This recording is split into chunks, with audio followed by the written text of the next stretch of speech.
30 number है ना। तो 30 नंबर क्या है भाई, 30 नंबर है कि a force of 100 Newton is applied on a block of mass 3 kg so in the figure में दिख रहा है कि एक 100 न्यूटन का फोर्स अप्लाई किया हुआ है ना, 30 डिग्री एंगल पे है ना, हॉरिजॉन्टल से 30 डिग्री एंगल पे, और फ्रिक्शन और बॉल के बीच में म्यू की वैल्यू कितनी है 1/4 है ना।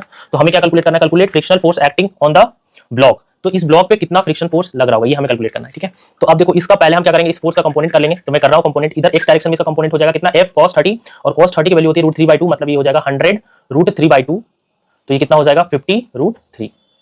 अब ये जो हॉरिजॉन्टल फोर्स है, जैसे तुम एक ब्लॉक को दीवार के अगेंस्ट पुश करोगे, जैसे बुक रखना अपना एनसीईआरटी और उसको पुश करोगे है ना, तो वो क्या करेगा नीचे गिरना चाहेगा है ना, ठीक है। तो फ्रिक्शन फोर्स अगर नीचे गिरना चाहेगा तो किधर लगेगा, बुक पे ऊपर। तो नॉर्मल ये जो तुम हॉरिजॉन्टली पुश कर रहे हो ना बुक को अगेंस्ट वॉल के, वो क्या प्रोवाइड करता है, वो नॉर्मल रिएक्शन प्रोवाइड करता है ना। तो इसी तरह यहाँ पे जो ये तुम पुश कर रहे हो, इसको जो ब्लॉक पुश कर रहा है ना, तो 50 √3 क्या करेगा, नॉर्मल रिएक्शन का काम करेगा।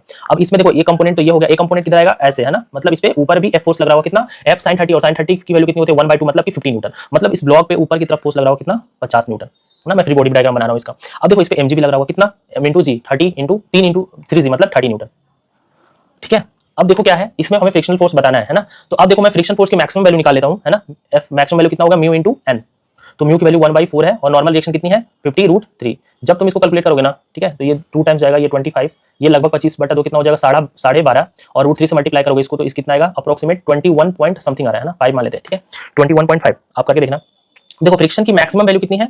अब ये जो ये कंडीशन है, ठीक है, यहां तक नोट करो, मैं मिटा रहा हूं, ठीक है। ये जो कंडीशन है, सॉरी मैं ऊपर वाला मिटा देता हूं, ठीक है। अब देखो इसमें क्या है, क्वेश्चन अच्छा है, क्या है कि देखो 21.5। अब जनरली तुम क्या सोचोगे कि ये ब्लॉक है नीचे कितना चाहेगा तो फ्रिक्शन फोर्स ऊपर लगेगा, लेकिन जो फ्रिक्शन फोर्स है वो क्या है, सेल्फ एडजस्टिंग नेचर है, मतलब जितना जरूरत के हिसाब से होता है ना, जिधर जरूरत रहेगी उधर ही फ्रिक्शन फोर्स आता है। अब देखो इस ब्लॉक का जब मैंने एफबीडी बनाया था, तो इस ब्लॉक में क्या, फिर से मैं बना लेता हूं, ठीक है। इस ब्लॉक का जब मैंने एफबीडी बनाया है तो इसमें क्या है, इधर नॉर्मल लग रहा है ना, ठीक है, इस पे नॉर्मल लग रहा है, इधर फोर्स कितना लग रहा है 50 न्यूटन है ना, और इस पे नीचे फोर्स कितना लग रहा है 30 न्यूटन, मतलब नेट फोर्स कितना है, एफ नेट फोर्स कितना है, एफ नेट हम लिखे हैं, एफ नेट तो कितना है 20 न्यूटन किधर ऊपर की साइड, ठीक है। तो एफ नेट कितना है 20 न्यूटन उधर की साइड। तो ब्लॉक क्या होगा कि किधर जाना चाहेगा, ऊपर की साइड है ना।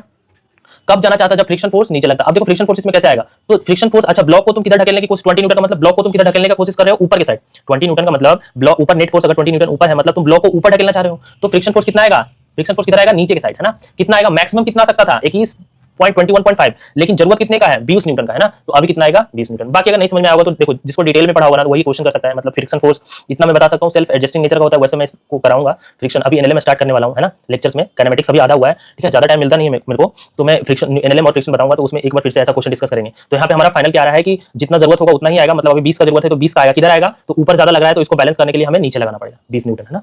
तो देखो इसका 2 ऑप्शन तो उधर था, 2 ऑप्शन इधर है, मतलब कि कौन सा नंबर क्वेश्चन था 30 नंबर क्वेश्चन था ना, तो 30 का आंसर हमारा हो जाएगा 4।